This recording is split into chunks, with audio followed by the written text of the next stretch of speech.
Entonces, la estructura de datos es el tema en el que nosotros vamos a hablar. Somos un grupo de tres integrantes: José Rodríguez, Alberto García y Alejandro Jiménez.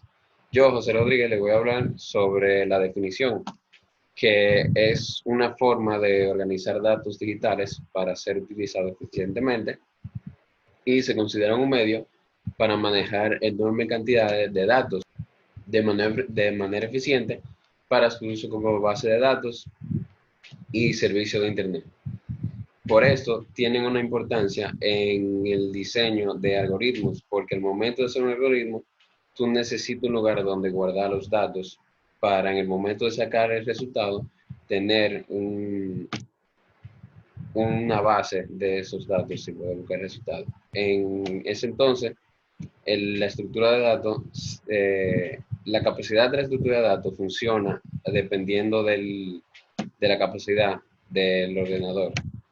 Los tipos, hay varios, pero aquí se mencionan algunos, que por ejemplo es el vector o array, donde se utiliza el índice para buscar la posición del valor. Por ejemplo, aquí, si se va a buscar el número 8, no se busca el 8 en sí, sino el número 1, que es la posición donde se encuentra. Los grafos, que están compuestos por nodos y cada nodo tiene un valor y se conectan entre sí. Normalmente se utilizan para representar redes, y los montículos binarios, que son parecidos a los grafos, pero se forman de una manera jerárquica, donde el valor con más prioridad se pone por encima en la cabeza.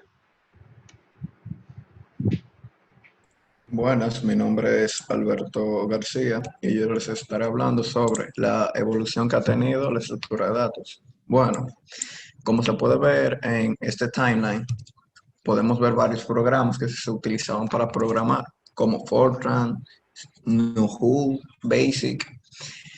Pero entonces, entre estos hay uno que es Pascal, que es muy interesante, ya que su objetivo era crear un lenguaje que facilitara el aprendizaje de lo que viene siendo la programación, utilizando la programación estructurada y lo que viene siendo la estructura de datos. O sea que este fue el primero en tener y utilizar la estructura de datos, como quien dice, como fuente principal.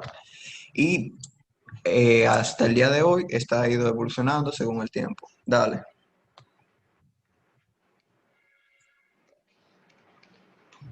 Bueno, antes de hablar sobre el arreglo unidimensional y el bidimensional, hay que saber qué es un arreglo. Un arreglo se define como una colección finita, homogénea y ordenada de elementos. Ya sabiendo esto, podemos decir que un arreglo unidimensional es una lista de variables, todas de un mismo tipo, a la que se hace referencia por medio de un nombre común.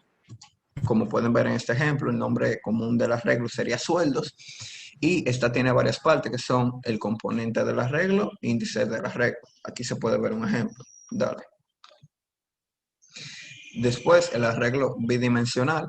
Estas son tablas de valores. Cada elemento de un arreglo bidimensional está simultáneamente colocado en una fila y en una columna.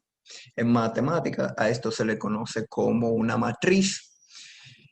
Entonces, eh, en el arreglo bidimensional, cada elemento tiene una posición que se identifica, como ya dije, en filas y columnas. Y un elemento o una cualidad especial que tiene este es que todas tienen que tener el mismo largo, ya que si no lo tienen, esta puede dar un error. Aquí se puede ver en el ejemplo que todas tienen lo mismo. Gracias. Buenas tardes, mi nombre es Alejandro Jiménez y ahora yo les continuaré hablando sobre los registros y las diferentes clases de seguridad. Los registros son una estructura de datos que nos sirve para almacenar elementos, no necesariamente del mismo tipo, pero se relacionan entre sí. Un ejemplo de esto son los datos de un equipo deportivo, ya sea la liga, el presupuesto, el país, la cantidad de jugadores que tiene, etcétera. También el registro de empleados, la edad, la posición, el sueldo, etcétera. Y por último, otro ejemplo puede ser las notas de un estudiante, como las materias, la calificación, etc. Ahora seguimos con las diferentes clases de seguridad. Entonces tenemos la seguridad de hardware, que hace referencia a la protección de elementos físicos, incluyendo sistemas de alimentación interrumpida. También los cortafuegos o firewall de hardware y los módulos de seguridad de hardware. Básicamente todo lo que tiene que ver con la seguridad física. Entonces en el segundo lugar tenemos la seguridad de software, que básicamente este concepto se refiere a la protección del software contra los ataques de hackers, e incluye los casos de desbordamiento de buffer. Eso también incluye los defectos de diseño en el software, entre otras cosas. Y por último tenemos la seguridad de red, que es básicamente un subtipo de ciberseguridad, principalmente referenciado por la protección de datos en red. Y básicamente evita que la información sea modificada o robada. Muchas gracias.